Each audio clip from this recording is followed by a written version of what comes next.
కొండేగాడేమో పరులు గుట్టు, ఇంకా రెండో పని ఉండదు కదా. ఉంటుందండి, చాలామంది అలాంటి బ్యాచ్ ఉంటారు, లేకపోరు. ఉంటారా ఉండరా? ఏం మాట్లాడరు?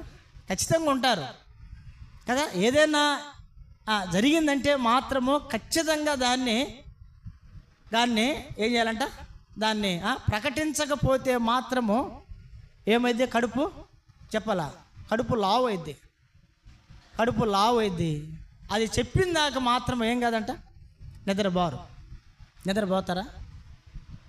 గుర్తుపెట్టుకోవాలా. కాదు, దాన్ని బైబిల్ దాన్ని అంగీకరించదు ఎప్పుడు కూడా, అది తప్పు. ఒకవేళ ఎదుటి వ్యక్తి ఎన్ని తప్పులు చేసినప్పటికీ, ఒకవేళ తప్పు చేసినప్పటికీ కూడా ఆ తప్పుని ఏం చేయాలంట, తప్పుని దాచాలా, బహిర్గతం చేయాలి దాన్ని. ఏం మాట్లాడరు చెప్పాలా. బైబిల్లో రాయబడిన మాట అది. నమ్మకమైన స్వభావము గలవాడు దాన్ని ఏం చేస్తాడంట, దాచు. యేసుక్రీస్తు ప్రభువారు నేల మీద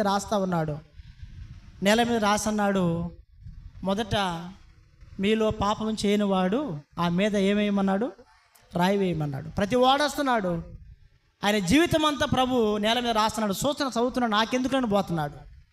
చిన్నలు మొదలుకొని పెద్దల వరకు కూడా.